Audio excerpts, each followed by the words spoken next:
শ্রদ্ধাপূর্ণ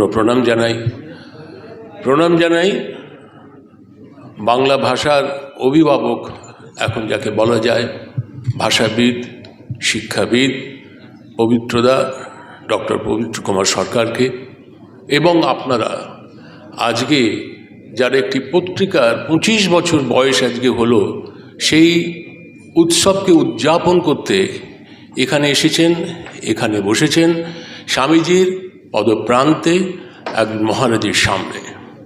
একটি পত্রিকার জন্মদিন যে এত সুন্দরভাবে পালিত হতে পারে, বিশেষ করে এরকম একটি জায়গায় যেখানে স্বামীজির আমরা তো তাঁরই পাচ্ছি, আশীর্বাদ পাচ্ছি, আমাদের পূজনীয় মহারাজ বসে আছেন, এই পরিবেশটাই একটু অন্যরকম, মানে এত আনন্দকর হয়েছে সকলের কাছে। সেজন্য আমি বিশেষভাবে ধন্যবাদ জানাবো অসিতাভবাবুকে এবং ইন্দ্রানীদিকে।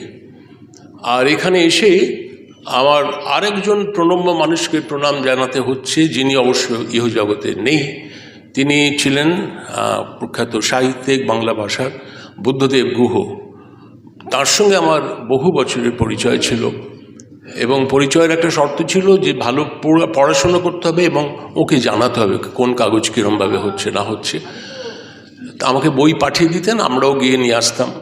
তা একদিন উনি আমাকে বললেন যে মামা, এরকম সড়গড় বলে একটি পত্রিকা আছে, তুমি কি দেখেছো? আমি না। বললো আমি তোমার বাড়িতে পাঠিয়ে দিচ্ছি, বা মন দিয়ে পড়বে এবং আমাকে জানাবে। তো সেটা এলো বাড়িতে এবং আমি পড়ে মুগ্ধ হলাম, দাদাকে জানালাম। তো উনি বললেন যে আমি ইন্দ্রাণী যাবে, তোমাকে এটা টেলিফোন করবে এবং তুমি অবশ্যই লেখা দেবে। তো ইন্দ্রাণীদের সঙ্গে আলাপ হলো, বহু বছর আগেকার ঘটনা। তারপরেতে সড়গড়ের দরজাটা খুলে গেল এবং সড়গড়তে লিখি, আর লেখার ব্যাপারটা সড়গড় করি। আমি সড়গড় বলার ব্যাপারে নই, ইন্দ্রাণীদিকে জানিয়েছিলাম। তা উনি বললেন চলুন, সে কিছু হবে না। তো এটা একটা আনন্দের বিষয় এই যে সড়গড় শব্দটা আমরা বেঁচেছেন। একটা ম্যাগাজিনের একটা নাম, হয়তো নাম অনেক কিছু ক্যারি করে, নাম যে কত জিনিস ক্যারি করে, কত অর্থকে সে মানুষের কাছে বহন করে নিয়ে যায়। এই বয়সে সড়গড় শব্দটা আমার কাছে খুব প্রিয় মনে হয়, কারণ আমরা সর্বদা চাইছি সড়গড় থাকতে।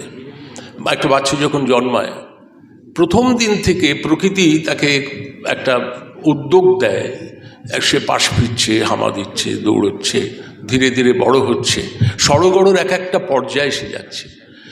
এবং এই যে জীবন ধারণ করছি আমরা আজকে, যে মঞ্চে আমি বাদে আর দুজন মানুষ বসে আছেন, তারা জীবনেতে এত সফল হয়েছেন কেন না, তারা অসম্ভবভাবে সড়গড় হয়ে উঠেছিলেন।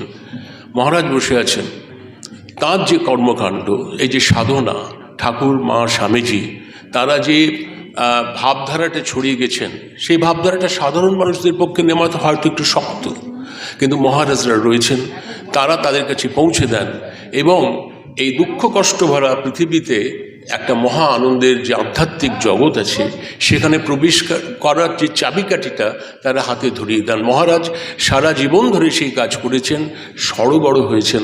তাই মহারাজকে আমরা প্রণাম করি, আজকে এখানে আমাদের কাছে রয়েছেন। পবিত্রতার ক্ষেত্রেও তাই, তাকে আমি বহুদিন ধরে চিনি, আমার অগ্রজের মতো। পবিত্রতার ভাষার প্রতি এত ভালোবাসা, যে কোনো জিনিস একটা কিছু প্রশ্ন উঠলেই পবিত্রতা। তবে পবিত্রতা ভাষাটা নিয়ে এত সড়গড় হয়েছেন বলেই তার এই বিশাল পরিচিতি। কাজেই একটা আনন্দের বিষয় এই যে ওদের নামকরণটা। আমি বেশি সময় নেব না, শেষকালে আমাদের মধুরেণু সমাপ্যায়ন করতে গেলে রবীন্দ্রনাথকে আনতেই হয়। তো রবীন্দ্রনাথের একটি ঘটনা আপনাদের বলি, তাকে তিনি শিশুদের কিভাবে দেখতেন, কিভাবে ভালোবাসতেন। এটা রবীন্দ্র যখন 100 বছর হলো, সেই সময় রবীন্দ্র স্মৃতি বলে একটা বই বেরিয়েছিল, সেখানে ক্ষিতিমোহন সেন লিখেছিলেন শিশুদের সঙ্গে, এই যে একটা পত্রিকা হচ্ছে সেই প্রেক্ষিতে বলছি, কীরকম ব্যবহার করতেন রবীন্দ্রনাথ। রবীন্দ্রনাথ যখন সন্ধেবেলায় পড়ছেন তাঁর স্বরচিত গল্প, কবিতা, ঘরে একটা গরুগম্ভীর পরিবেশ, সব মাস্টারমশাইরা গম্ভীর মুখে বসে আছেন, শুনছেন, গুরুদেবকে পড়ছেন। হঠাৎ ক্ষিতিমোহন লিখছেন যে দরজার পর্দাটা নড়ে উঠল, কচি কাঁচা কটা মুখ এরকম মুখি ঝুঁকি মারছে, কারোর হাতে ছেঁড়া কাগজ, কারোর হাতে খাতা। তো রবীন্দ্রনাথ পড়তে পড়তে হঠাৎ দেখি একদম খাতা বন্ধ করলেন। কিছু বলবি? আয় আয়, ভেতরে আয়, ভেতরে আয়। তারা দৌড়ে এলো, ঘিরে ধরল এবং ওই ছেঁড়া কাগজ দিচ্ছে যে এটা লিখেছি, এটা দেখে দিতে হবে, এইটা করো, এটা গান শুনতে হবে, গান গাই। এবং এদের বাবা মারা কিন্তু সবসময় বলতেন যে ওকে বিরক্ত করবে না, কিন্তু তারা আস্তু প্রশ্রয় দিতেন বলে। তো একদিন ক্ষিতিমোহনবাবু রবীন্দ্রনাথকে বললেন যে গুরুদেব, আপনার এত অমূল্য সময় এই শিশুরা এসে এরকম নষ্ট করছে, যদি আপনি বলেন তাহলে আমরা ব্যবস্থা করতে পারি। রবীন্দ্রনাথ একটা অদ্ভুত লিখছেন যে এত সুন্দর একটা হাসি হাসলেন, বেদনার ছায়া খেলে গেল চোখে মুখে। বললেন, আমাদের বাগানে আমরা যে ফুলগুলো করি দেখেছো? বললেন, হ্যাঁ দেখেছি আমরা। বলি, সেই ফুলগুলোকে যখন চয়ন করা হয়, এখান থেকে ওখানে নিয়ে যায়, সেখান থেকে কোথাও পৌঁছতে হয়, কতটা আলগা নিতে হয়, কতটা যত্ন করতে হয়, কতটা আদর করতে হয়, দেখেছো? বললেন, হ্যাঁ দেখেছি। বলল, আর আমরা কি বলো তো?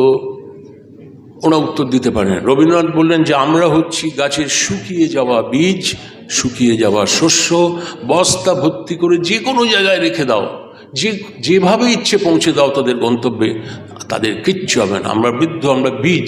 আর ওই যে ফুলগুলো দেখছো, ওদের মধ্যে মহা অরণ্যের বীজগুলো রয়েছে। আজকে যদি ওদের একটু আদর ভালোবাসা না দাও, এই যে লেখা লিখতে চাইছে, আমি যদি একটু দেখে দিই, একটা ইগনিশন হয়, একটা ভেতরেতে কম্বাসন হয় যে আমি লিখবো, আমি পড়বো। তো সেইটা ওরা মেনে নিয়েছিলেন। তো আজকে অসিতাভদা এবং ইন্দ্রাণীদি যে কাজটা করছেন, আজকে আমার সেই গল্পটার কথাই মনে পড়ছে যে অনেকগুলো শিশুদের ওরা যত্ন করে পথ দেখাচ্ছেন যে কিভাবে লিখবে, কিভাবে আঁকবে।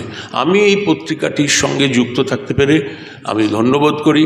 আর আপনাদের সকলকে আমার সশ্রদ্ধ নমস্কার জানাই। প্রার্থনা একটাই, আশীর্বাদ করবেন যেন শেষ দিন অবধি সড়গড় থাকতে পারি, কারণ এই সময় সড়গড় থাকাটা খুব দরকার। সকলের ভালো হোক, সকলের আরও ভালো হোক। ভালো থাকবেন। ভারী সুন্দর করে সড়গড় নামের তাৎপর্য এবং একটি পত্রিকার নামকরণের মধ্যে দিয়ে তার যে বৈশিষ্ট্য, সেটার প্রকাশ কেমন করে ঘটে, এবং শেষে রবীন্দ্রনাথের প্রসঙ্গটি অনিবার্যভাবে এসে পড়ল। আমরা সমৃদ্ধ হলাম।